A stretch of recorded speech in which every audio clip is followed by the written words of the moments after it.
আর জামাত ইসলাম বাংলাদেশের সবথেকে পুরাতন রাজনৈতিক দল। তারা ধর্মীয় বিশ্বাসের। তারা সবসময় ইতিহাসের বিপক্ষে থাকে। পাকিস্তান প্রতিষ্ঠার সময় তারা ব্রিটিশকে সমর্থন করেছিল। যে কারণে তাদের প্রতিষ্ঠাতা আব্দুল আলা মওদুদি ফাঁসির মুখোমুখি হয়েছিল। পরে পাকিস্তান সরকার তাকে ক্ষমা ঘোষণা করেছে। বেঁচে গিয়েছিলেন। ৭১ এর মুক্তিযুদ্ধের সময় তারা পাকিস্তানের পক্ষ নিয়েছিল। ওই ব্রিটিশ ভারতের সময় যেমন ব্রিটিশের পক্ষ নিয়েছিল, পাকিস্তানের সময় তারা আবার পাকিস্তানের পক্ষ নিয়েছিল। আর রিক্সা চালক, কুমার, কুলি, মজুর, কৃষক, শ্রমিক সকল শ্রেণীর মানুষ মুক্তিযুদ্ধের পক্ষ নিয়েছে। এখন আবার তারা একের বিপরীত স্রোতে যাওয়ার চিন্তা করছে। তো এগুলো মীমাংসাও হচ্ছে নির্বাচন। জি। কিন্তু মানে সরকারের কাছে আপনাদের প্রত্যাশা কি শুধু একটা রোড ম্যাপ নাকি আরো কিছু?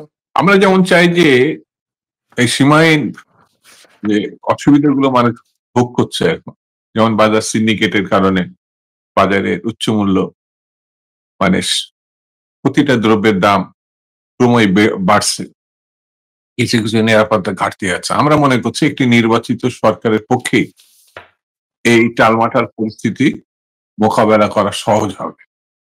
যে দলই জনতার ম্যান্ডেট নিয়ে ক্ষমতায় আসুক না কেন, তাদের পিছনে, সরকারের পিছনে যে সমর্থন থাকবে নির্বাচনের মধ্যে দিয়ে সরকার হলে, সেটাই হবে স্বাভাবিক এবং গতিশীল।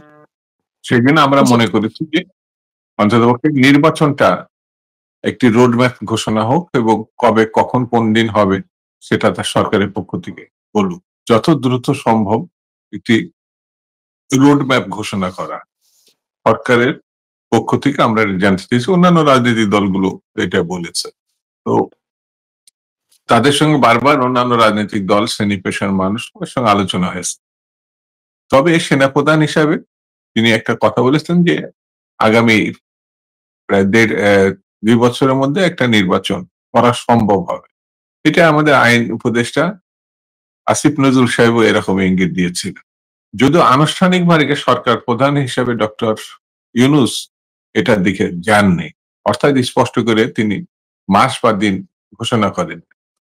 এই একটা কথা স্পষ্ট হয়নি। ঠিক তেমনি আবার অন্যান্য সংস্কারের কথাটাও এখন আগামী ডিসেম্বরের আগে মানে এর ফলাফল পাওয়া মুশকিল হবে।